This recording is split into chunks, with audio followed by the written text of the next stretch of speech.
Bananas can be propagated in a range of ways from buds, corms or suckers, and in this video I'm going to show you how to propagate bananas using pups or suckers, and also unpack some of the theory behind which suckers you should be selecting.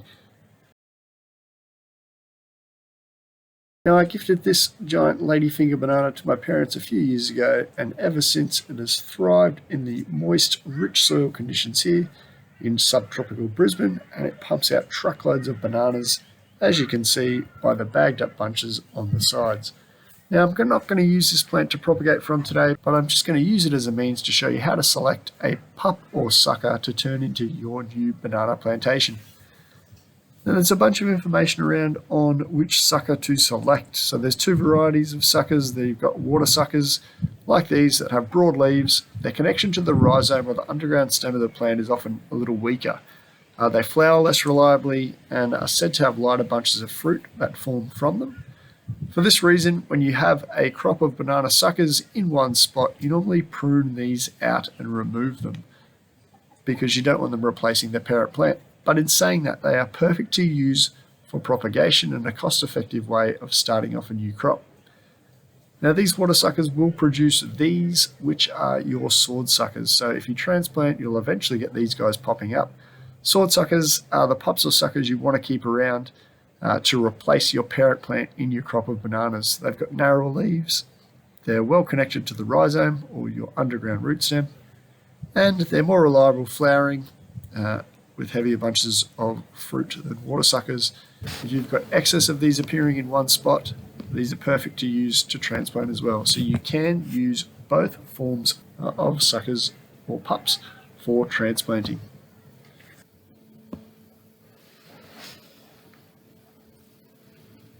So the first thing I'm going to do here is just clear some of the soil or the mulch away from the surface to give me an opportunity just to dig around the roots.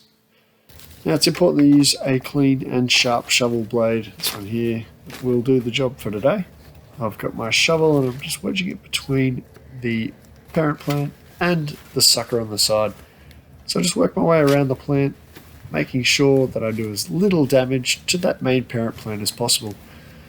So as you work your way around, you want to try and get as much soil on the root ball as possible. And to be honest, in this example, you probably should have watered the soil to help it clump together a little bit more.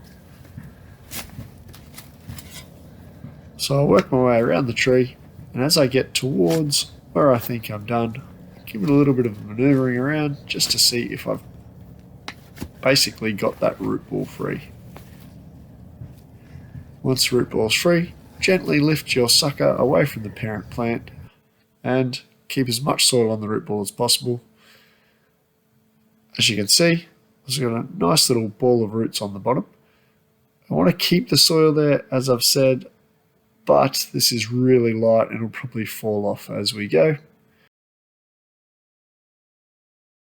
So prepare your pot, mound up the soil in the middle of the pot to give you a foundation for your roots to splay down the side to help it establish itself and balance itself in the pot or support itself in the pot.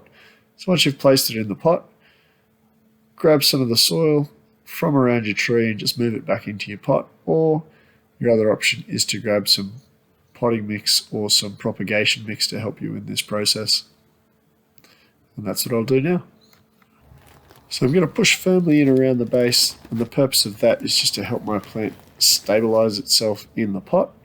Hopefully it won't be in the pot for an excessive amount of time, and we'll just wait till the weather warms up. I need it to be a certain height because I'm going to plant it in a part of my house that doesn't get much light, so I'll leave it in the pot for a little while.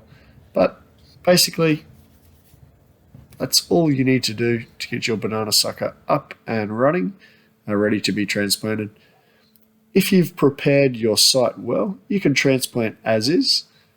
Otherwise, in the pot, once you've done this bit, add a little bit of water, keep it in a warm, sunny spot, keep the moisture up to it as you go, and it should be right to plant out at any stage. Pups and suckers are a great way to propagate banana plants for a new crop.